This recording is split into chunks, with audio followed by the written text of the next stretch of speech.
کامیابی کی بنیاد ان تعلیمات پر عمل کرنا ہے جن سے آج مسلمان کوسوں دور چلے جا چکے ہیں، کوسوں دور۔ سیدھے شرک کی بات مسلمانوں کے بارے میں اللہ رب العالمین نے بھی قرآن مجید میں وَمَا يُؤْمِنُ أَكْثَرُهُم بِاللَّهِ إِلَّا وَهُم مُشْرِكُونَ، اللہ پر ایمان لانے والوں میں سے اکثریت مشرکین کی۔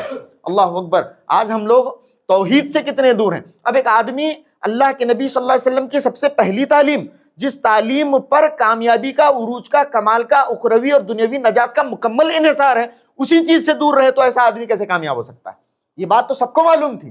جو آدمی توحید سے دور ہے وہ کامیاب کیسے ہو سکتا ہے؟ گرچہ دنیاوی اعتبار سے اس کے پاس سب کچھ حاصل ہو، تمام تر اسلحہ اس کے پاس موجود ہو، اور افراد کے اعتبار سے دنیا کی سب سے بڑی تعداد ہی وہ اپنے پیچھے کیوں نہ رکھتا ہو، ایسا آدمی کامیاب نہیں ہو سکتا جس کے پاس توحید نہیں، جس کے پاس توحید نہیں ہے۔ یہ سب کو معلوم ہے کہ کامیابی کی اساس، کامیابی کی بنیاد، عروج و کمال کی بنیاد جس پر چل کر صحابہ کرام کامیاب ہیں وہ توحید ہے۔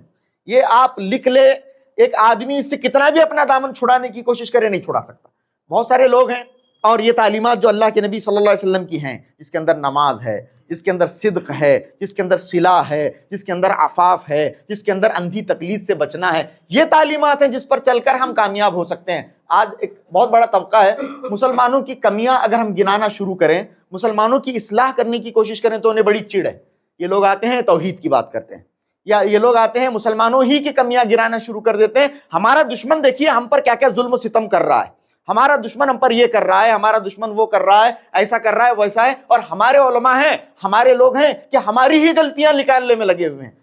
یہ بڑی چڑ ہے لوگوں کو۔ بہت سارے لوگوں کو میں نے لکھتے ہوئے بھی یہ پڑھا ہے، بہت سارے لوگوں کو کہتے ہوئے بھی ہم نے سنا ہے کہ یہ لوگ آتے ہیں توحید کا ڈھنڈورا پیٹتے ہیں، یا آتے ہیں شرک اور بدعت سے لوگوں کو روکتے ہیں اور تعلیمات اسلامیہ کی طرف لوگوں کو بلاتے ہیں۔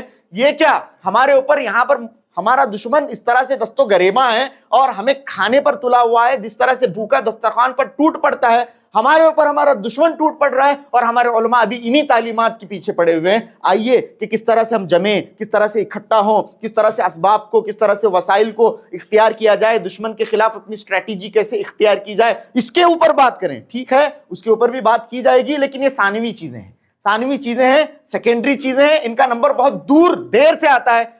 جب تک ہم لوگ اسلام کی ان بنیادی تعلیمات پر عمل نہیں کریں گے، ہمارا حال ایسے ہی ہوتا رہے گا، چاہے کچھ ہو جائے، ہمارا حال ایسے ہی ہوتا رہے گا۔ یہ بنیادی کامیاب کی بنیادی اساس ہے، یاد رکھیں۔